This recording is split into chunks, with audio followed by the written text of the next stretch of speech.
20 अप्रैल को supreme court ने Panama case का महफूज फैसला सुनाते हुए जॉइंट इन्वेस्टिगेशन टीम बनाने का हुक्म दिया। 5 मई को तश्कील करदा जेआईटी का पहला इजलास 8 मई को हुआ।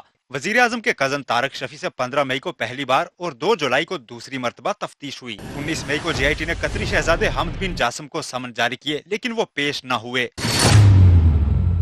वजीर आजम के बड़े साहबजादे हुसैन नवाज जेआईटी में पहली मर्तबा 28 मई को, दूसरी मर्तबा 30 मई को और फिर 3 जुलाई को छठी मर्तबा पेश हुए।